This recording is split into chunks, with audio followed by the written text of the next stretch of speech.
Assalamualaikum warahmatullahi wabarakatuh. Halo YouTubers, welcome back to my channel, Desman Harry Potter channel. Well, in this occasion, I would like to present to you bagaimana cara koneksi antar materi serta kesimpulan dan refleksi terhadap pemikiran Ki Hajar Dewantara yang telah saya pelajari pada pendidikan guru penggerak pada modul 1.1. Let's check this out.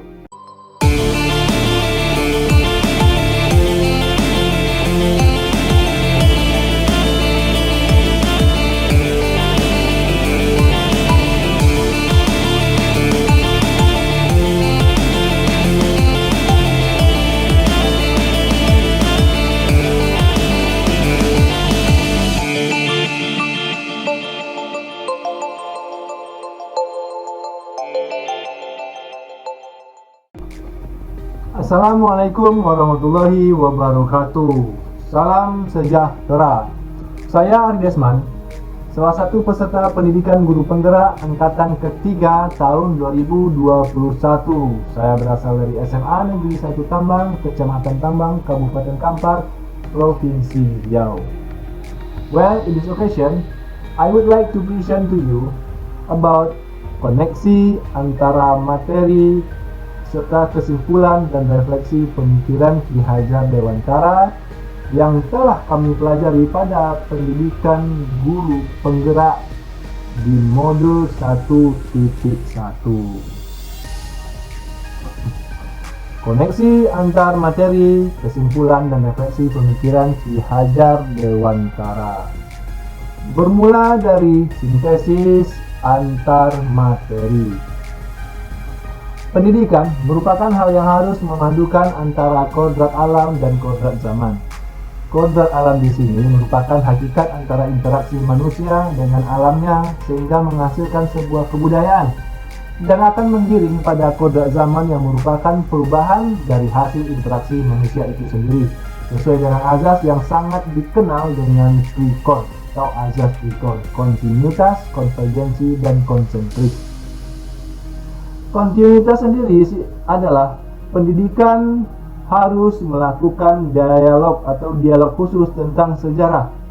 Karena pendidikan itu selalu bergerak maju, kita tidak boleh lupa akan akar nilai budaya yang hakiki dari masyarakat. Sedangkan konvergensi sendiri adalah pendidikan itu harus memanusiakan manusia dan memperkuat nilai-nilai kemanusiaan pada peserta didik. Yang selanjutnya adalah konsentris, di mana pendidikan harus menghargai keanekaragaman dan memerdekakan pembelajar sesuai dengan kodratnya. Karena setiap siswa atau anak atau peserta didik itu telah memiliki kodratnya masing-masing. Nah, adapun dasar pemikiran Ki Hajar Dewantara yang telah saya rangkum dari modul 1.1, yang pertama adalah menuntun. Menuntun seperti apa yang digambarkan oleh Ki Hajar Dewantara adalah pendidikan itu menuntun segala kekuatan kodrat yang ada pada anak-anak agar mereka dapat mencapai keselamatan dan kebahagiaan yang setinggi-tingginya, baik sebagai manusia maupun sebagai anggota masyarakat. Menuntun berikutnya, Ki Hajar Dewantara menggambarkan kalau pendidik itu atau guru itu seperti petani, di mana harus menuntun benih yang dia tanam sehingga menjadi benih atau menjadi pokok yang diharapkan, yang diunggulkan. Contoh, petani mengharapkan jagung menjadi jagung yang unggul. Begitulah seorang guru, mereka mendidik anak dan mengharapkan anak itu menjadi anak yang baik, yang berakhlak mulia dan berbudi pekerti nantinya dan berilmu tentunya. Jadi guru harus menuntunnya menuju arah tersebut. Menuntun berikutnya ini sudah tidak asing lagi menurut saya di dalam dunia pendidikan. Istilah ini ada yang namanya Ing Ngarso Sung Tulodo, Ing Madya Mangun Karso, dan Tutwuri Handayani, di mana guru itu harus menjadi teladan dan harus bisa membersamai peserta didiknya ketika mereka di tengah dan ketika mereka di belakang, harus menjadi motivasi atau bisa memberi motivasi atau being motivator. agar siswa selamat dan bahagia sebagai manusia dan anggota masyarakat. Berikutnya, siswa-siswi atau anak didik atau peserta didik bukanlah tabula rasa. Apa itu tabula rasa?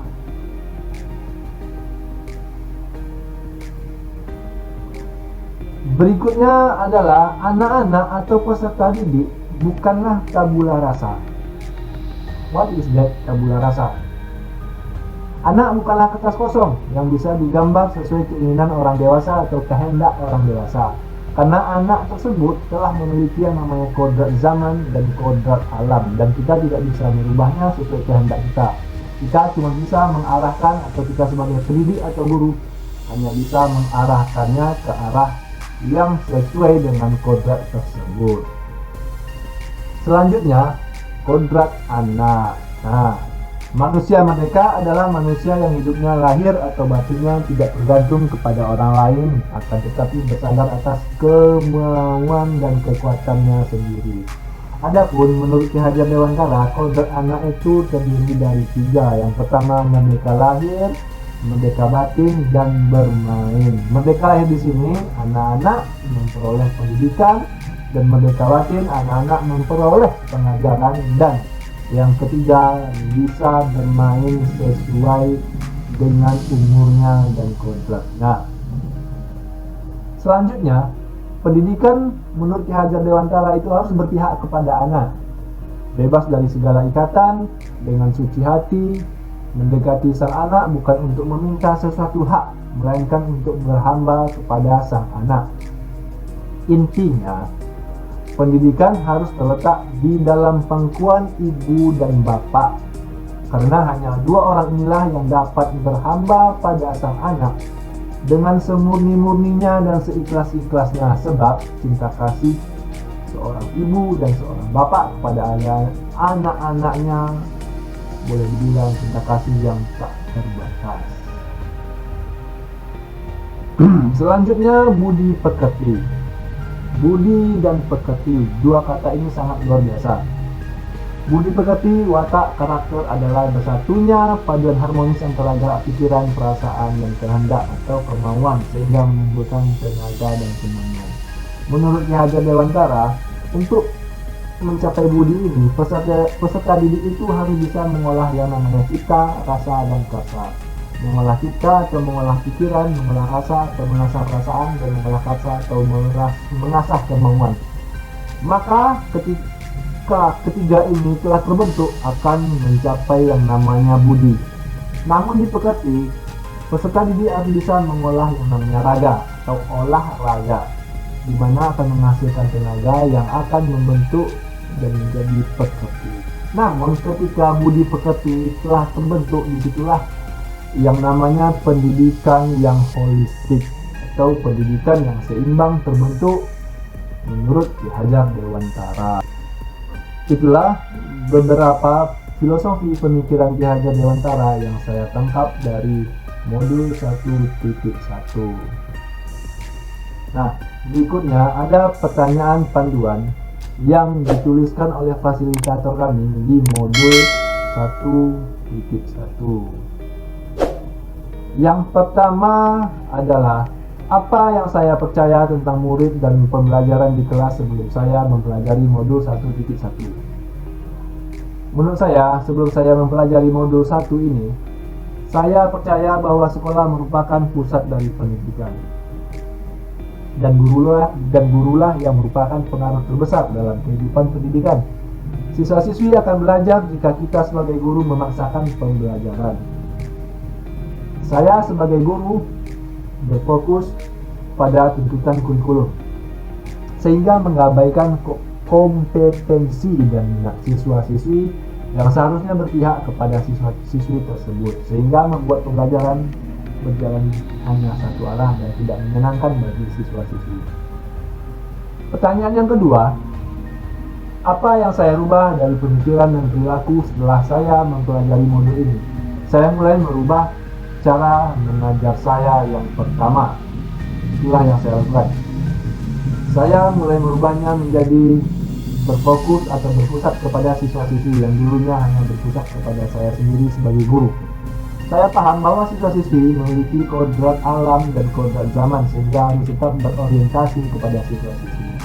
Karena pada dasarnya guru itu seperti petani, guru harus menuntut siswa-siswinya dengan segala kemampuannya untuk mendapatkan budi pekerti yang baik sesuai kehendak belajar dewantara, dan pada akhirnya semua akan menuju kebijaksanaan.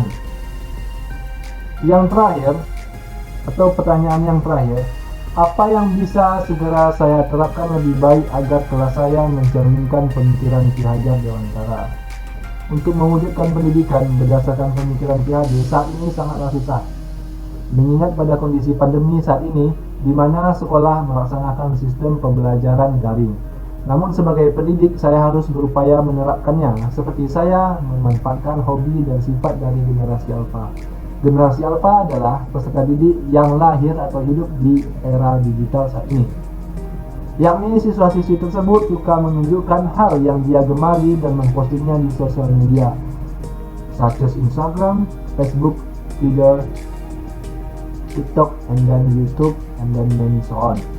Saya gunakan itu sebagai media mereka untuk mengerjakan tugas yang dituangkan dalam bentuk rekaman video.